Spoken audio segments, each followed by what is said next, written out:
Okay, good evening, everyone. Next is internal control over other debts. Business corporations obtain substantial amounts of their financial resources by incurring debt and issuing capital stock. So, ang internal internal control over other debts nag-refers ni siya sa processes and procedures sa company nga gi-use sa pag-manage sa mga borrowing activities. Ang goal ani kay para mag-ensure nga ang mga gi-borrow is done responsibly, efficiently, and in accordance with company policy and legal requirements.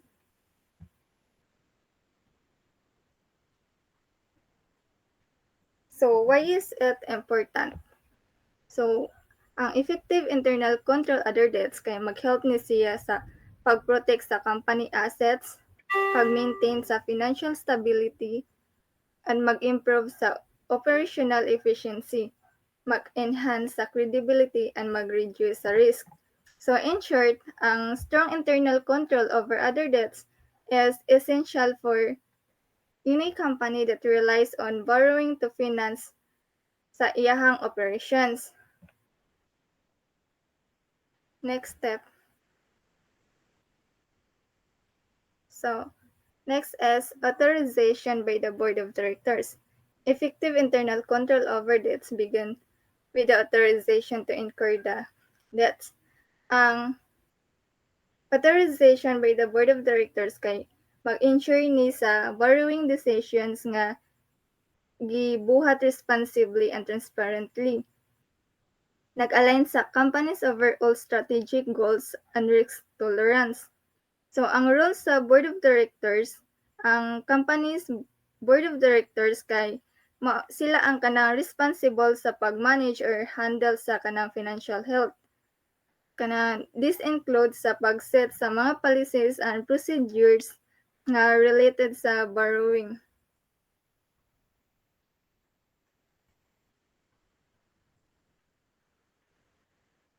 Next. Use of an independent trustee. Bond issues are always for large amounts, usually many millions of pesos. Ang independent trustee is like money and trusted nga third party nga mag-keep sa loan process fair, safe, and legal. Sila ang mag-help mag-keep sa loan process sa companies and banks nga mag-work together nga dili mag-worry about sa conflicts of unfairness.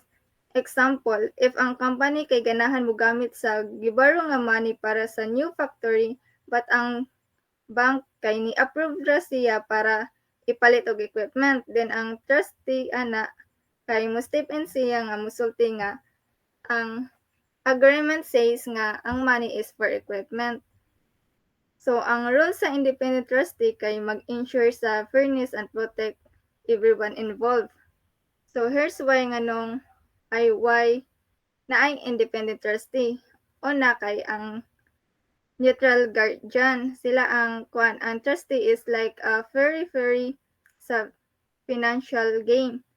Kanan, di sila mag-work sa company or bank. Ang ilang trabaho is to make sure nga ang both sides ni follow sa rules sa loan agreement. And then, ikaduha kay conflict solver. If ang company or bank kay ni disagree about something, ang trustee mo step in para magbuhat og unbiased decision based sa contract. Then, money protector. Ang trustee mag-keep sa kanang borrowed money nga safe and mag-make sure sa nga gamit siya sa giagrihan. And they also monitor sa payments para mag-ensure nga ang company kay mobayad sa loan. Next.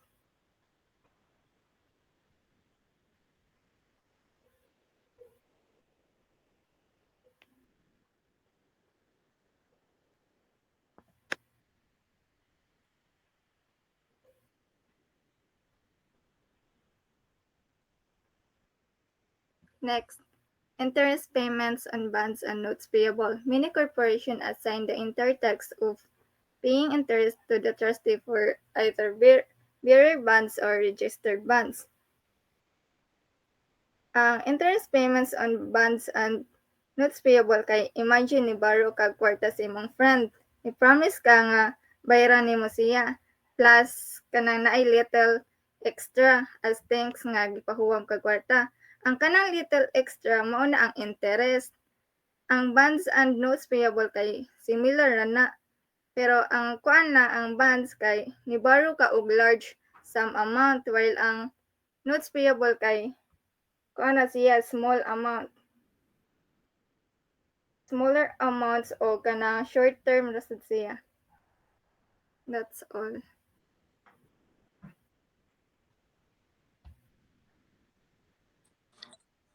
So next is internal control over owner's equity. So ang kanang internal control over owner's equity is important kaya nagprotect siya against fraud. So siya pod ang nagsiguro nga accurate ang reporting ug naay comply sa regulations. Nag-comply sa regulations. Next. So ang kani siya is na siya tulo ka elements. So first kay ang board authorization. So sa tanan nga changes sa share capital kay kailangan ma-approve sa board. So sila sadang mag-decide kung pila ka shares, unsa ang price ug payment terms para masiguro nga legal ug transparent. Then ikaduha kay segregation of duties. So ari kay dapat clear ang division sa responsibilities. Dili pwede nga isa ra ka tawo ang nag-handle sa tanan nga transactions. So this helps prevent mistakes and fraud. Then ikatulo kay maintenance of records. So kani siya is important sad nga accurate ug updated ang records kay good recording helps monitor transactions and makes auditing easier. So in short, kay ang kaning tulo kay naghatag di siya og kanang strong control over share capital. This protects the interest of shareholders and ensures smooth business operations. Next, Beb. So internal control on equity. So una kay control of share capital transactions by the board of directors. So ari kay ang tanan nga changes sa share capitals account is need siya og formal approval gikan sa board of directors. So sila sadang mag-decide kung pila ka shares ang i-issue ug unsa ang price. Sila pod ang mag-set sa terms kung mag-installment payment ug mag-establish sa valuation for non-cash payments. Then ang mga transfers gikan sa returned earnings padung sa share capital ug paid in capital. So hasta na ang stock split sa changes sa par value. So need pod og action gikan sa board. Then sunod ang independent registrar and stock transfer agent. So, ang kani siya kay sa pag-audit kay una tan-awon sa auditors kung na-use ba ang corporation ug independent share registrars ug stock transfer agents. So, kung i-use nato ni nga services kay mas mas ligon ang internal control kay ang mga banks o trust companies is naman siya expertise sa pag-manage sa share transactions. And also, ang pag-outsource sa pag-handle sa share capital certificates is kanang makatabang sad siya sa internal control tungod mas okay man ang separation of duties. So, in summary, kay ang kanang pag-use ani is kanang naghatag siya kanang mas maayo nga control sa share transaction tungod sa expertise o separation duties sa ilang gihatag. Wa to. Next. So, good evening everyone. Madungog ra ko. Demokra. So, let's move on to internal control over dividend. So, internal control over dividends involve a set of procedures designed to ensure that dividend payments to shareholders are accurate, secure, and handled properly.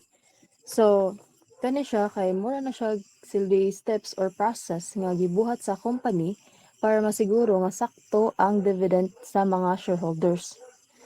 Next, palihog.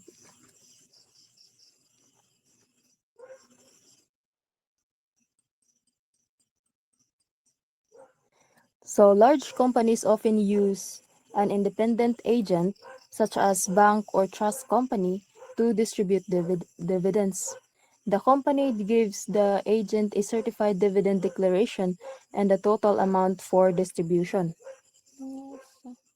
So kanang ang dagko ko nga company kay kanang mag-hire sila og kanang independent agent like kanang banks or trust company.